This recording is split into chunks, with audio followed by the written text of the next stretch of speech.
नमस्कार दोस्तों, पहलवान गुरुदीन ग्रुप ऑफ कॉलेज में आपका स्वागत है। मैं आकाश कुमार आज आपके लिए लेकर आया हूं एक नई वीडियो, जिसमें हम बात करेंगे भारतीय दंड संहिता 1860 के अध्याय 4 के बारे में, जिसमें साधारण अपवाद को विस्तृत पूर्वक बताया गया है, जो अनुच्छेद 76 से लेकर धारा 76 से लेकर धारा 106 तक विस्तारपूर्वक वर्णन किया गया है, जिसमें हमने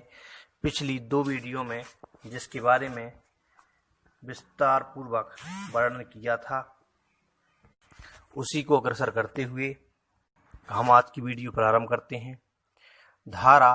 100 कहता है, शरीर की प्राइवेट प्रतिरक्षा के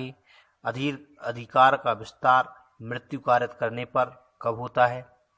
शरीर की प्राइवेट प्रतिरक्षा के अधिकार का विस्तार पूर्ववर्ती अंतिम धारा में वर्णित निबंधनों के अधीन रहते हुए हमलावर की स्वेच्छा मृत्यु कारित करने या कोई अन्य अपहानि कारित करने तक है, यदि वह अपराध जिसके कारण उस अधिकार के प्रयोग का अवसर आता है 31 पश्चात प्रगणित भांतियों में से किसी भी भांति का है, अर्थात पहला ऐसा हमला जिससे युक्त रूप से यह आशंका कारित हो कि अन्यथा ऐसे हमले का परिणाम मृत्यु होगा। दूसरा ऐसा हमला जिससे युक्त रूप से यह आशंका कारित हो कि अन्यथा ऐसे हमले का परिणाम घोर उपहति होगा। तीसरा बलात्संग करने के आशय से किया गया हमला। चौथा प्रकृति विरुद्ध काम तृष्णा की तृप्ति के आशय से किया गया हमला। पांचवा व्यपहरण या अपहरण करने के आशय से किया गया हमला। छठा इस आशय से किया गया हमला कि किसी व्यक्ति का ऐसी परिस्थितियों में सदोष परिरोध किया जाए जिनसे उसे युक्त रूप से यह आशंका कारित हो कि वह अपने को छुड़वाने के लिए लोक प्राधिकारियों की सहायता प्राप्त नहीं कर सकेगा। धारा 101 कब ऐसे अधिकार का विस्तार मृत्यु से भिन्न कोई अपहानि कारित करने तक का होता है, यदि अपराध पूर्वगामी अंतिम धारा में प्रगणित भांतियों में से किसी भांति का नहीं है, तो शरीर की प्राइवेट प्रतिरक्षा के अधिकार का विस्तार हमलावर की मृत्यु स्वेच्छा कारित करने तक का नहीं होता, किंतु इस अधिकार का विस्तार धारा 99 में वर्णित निबंधनों के अध्ययन हमलावर की मृत्यु से भिन्न कोई अपहानि स्वेच्छा कारित करने तक का होता है। धारा 102 कहती है, शरीर की प्राइवेट प्रतिरक्षा के अधिकार का प्रारंभ और बना रहना। शरीर की प्राइवेट प्रतिरक्षा का अधिकार उसी क्षण प्रारंभ हो जाता है जब अपराध करने के प्रयत्न या धमकी से शरीर के संकट की युक्त आशंका पैदा होती है, चाहे वह अपराध किया ना गया हो, और वह तब तक बना रहता है जब तक शरीर के संकट की ऐसी आशंका बनी रहती है। धारा 103 कहता है, कब संपत्ति की प्राइवेट प्रतिरक्षा के अधिकार का विस्तार मृत्यु कारित करने तक का होता है। संपत्ति की प्राइवेट प्रतिरक्षा के अधिकार का विस्तार धारा 99 में वर्णित निबंधनों के अध्ययन दोषकर्ता की मृत्यु या अन्य अपहानि स्वेच्छा कारित करने तक का है। यदि वह अपराध जिसके किए जाने के या किए जाने के प्रयत्न के कारण उस अधिकार के प्रयोग का अवसर आता है, एतस्मिन् पश्चात प्रगणित भांतियों में से किसी भी भांति का है, अर्थात पहला लूट, दूसरा रात्रो गृह भेदन, तीसरा अग्नि द्वारा दृष्टि जो किसी ऐसे निर्माण तंबू या जलयान को की गई है जो मानव आवास के रूप में या संपत्ति की अभिरक्षा के स्थान के रूप में उपयोग में लाया जाता है। चौथा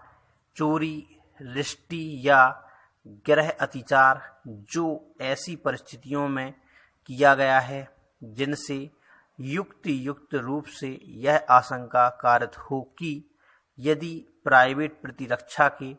ऐसे अधिकार का प्रयोग ना किया गया तो परिणाम मृत्यु या घोर उपहति होगा। राज्य संशोधन उत्तर प्रदेश धारा 103 में खंड चौथा के पश्चात निम्नलिखित खंड बढ़ा दिया गया। पांचवा अग्नि या किसी विस्फोट पदार्थ द्वारा पॉइंट नंबर का कहता है किसी ऐसी संपत्ति को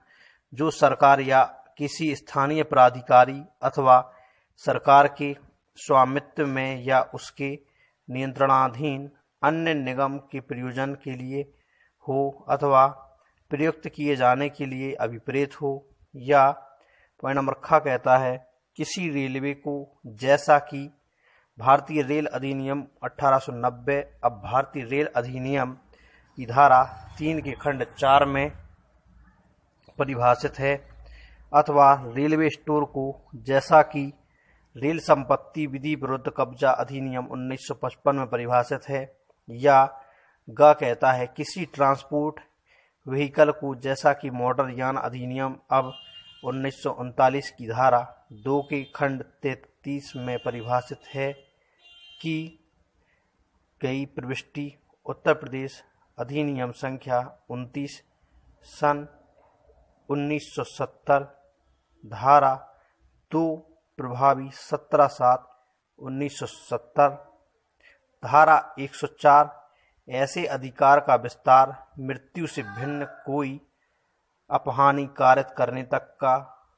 कब होता है, यदि वह अपराध जिसके किए जाने या जिसके किए जाने के प्रयत्न से प्राइवेट प्रतिरक्षा के अधिकार के प्रयोग का अवसर आता है। ऐसी चोरी, रिष्टि या आपराधिक अतिचार है जो पूर्वगामी अंतिम धारा में प्रगणित भांतियों में से किसी भांति का ना हो तो उस अधिकार का विस्तार स्वेच्छा मृत्यु कारित करने तक का नहीं होता, किंतु उसका विस्तार धारा 99 में वर्णित निर्बंधों के अध्ययन दोषकर्ता की मृत्यु से भिन्न कोई अपहानि स्वेच्छा कारित करने तक का होता है। धारा 105 कहती है संपत्ति की प्राइवेट प्रतिरक्षा के अधिकार का प्रारंभ और बना रहना। संपत्ति की प्राइवेट प्रतिरक्षा का अधिकार चोरी के विरुद्ध अपराधी के संपत्ति सहित पहुंच से बाहर हो जाने तक अथवा या तो लोक प्राधिकारियों की सहायता अभी प्राप्त कर लेने या संपत्ति प्रत्युत हो जाने तक बना रहता है। संपत्ति की प्राइवेट प्रतिरक्षा का अधिकार लूट के विरुद्ध तब तक बना रहता है जब तक अपराधी किसी व्यक्ति की मृत्यु या उपहति या सदोष अवरोध कारित करता रहता है या कारित करने का प्रयत्न करता रहता है, अथवा जब तक तत्काल मृत्यु का या तत्काल उपहति का या तत्काल व्यक्तिगत अवरोध का भय बना रहता है। संपत्ति की प्राइवेट प्रतिरक्षा का अधिकार आपराधिक अतिचार या रिष्टि के विरुद्ध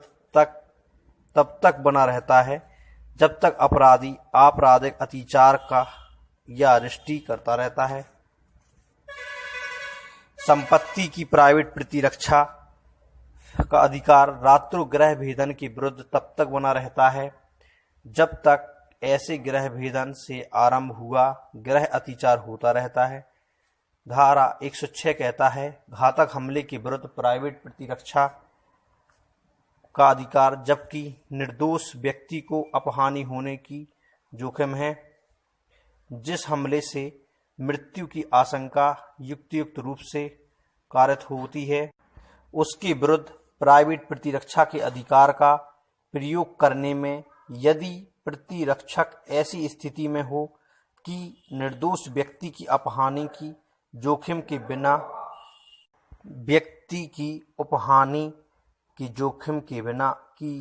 के बिना वह उस अधिकार का प्रयोग कार्यसाधक रूप से न कर सकता हो तो उसके प्राइवेट प्रतिरक्षा के अधिकार का विस्तार वह जोखिम उठाने तक का है। दृष्टांत का पर एक भीड़ द्वारा आक्रमण किया जाता है जो उसकी हत्या करने का प्रयत्न करती है। वह उस भीड़ पर गोली चलाए बिना प्राइवेट प्रतिरक्षा के अपने अधिकार का प्रयोग कार्यसाधक रूप से नहीं कर सकता और वह भीड़ में मिले हुए छोटे छोटे शिशुओं को अपहानि कार्य करने की जोखिम उठाए बिना गोली नहीं चला सकता।